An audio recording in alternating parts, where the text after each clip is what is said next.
كانت هناك فتاة تدعى ليلى تعيش في قرية صغيرة. عرفت ليلى بكسلها الشديد، فقد كانت تفضل الجلوس أمام التلفاز أو تصفح الإنترنت بدلاً من المذاكرة أو المساعدة في أعمال البيت.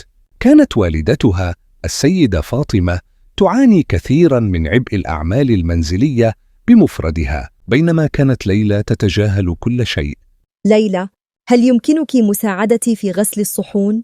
كانت تسألها والدتها يومياً، لكن ليلى دائماً ما كانت تجيب: أنا مشغولة دلوقتي، مش قادرة أعمل حاجة، سيبوني في حالي بقى.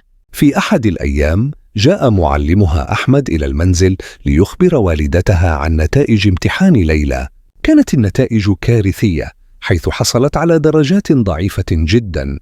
إذا استمرت بهذه الطريقة فلن تنجح في أي شيء، قالها المعلم بقلق شديد. شعرت ليلى بالخزي، لكنها لم تعترف بذلك.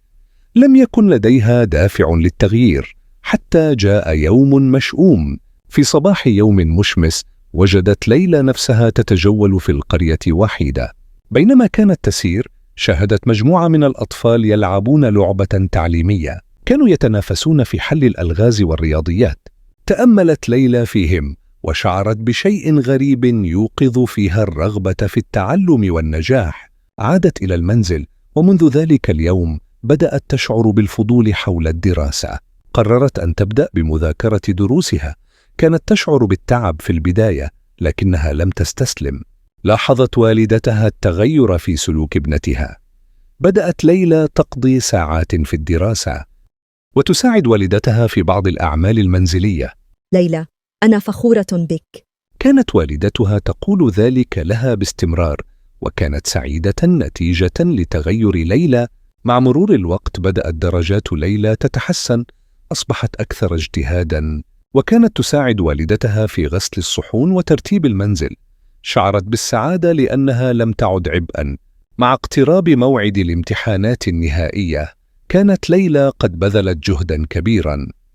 عندما جاءت النتائج، كانت المفاجأة الكبرى. حصلت على درجات عالية، بل وكانت من بين الأوائل في صفها. أحست ليلى بالفخر بنفسها، وقررت أن تشارك نجاحها مع والدتها. في تلك اللحظة أدركت أن العمل الشاق والاجتهاد يؤتيان ثمارهما. تغيرت حياة ليلى تماماً. أصبحت تحب الدراسة، وأيضاً تحب مساعدة والدتها. بدأت تشارك في الأنشطة المدرسية، وتعلمت كيف تكون قائدة. لم تعد ليلى الفتاة الكسولة التي كانت، بل أصبحت مثالاً يحتذى به في قريتها. كانت تحكي قصتها للآخرين، مشجعة الفتيات والفتيان على العمل بجد وعدم الاستسلام. عاشت ليلى حياة مليئة بالتحديات والنجاح، وأصبحت قدوة لجيل جديد من الفتيات في قريتها. هكذا تحولت الفتاة الكسولة إلى فتاة متفوقة، تساهم في المجتمع وتساعد من حولها. وقد برهنت على أن التغيير ممكن إذا كان هناك إرادة وعزيمة.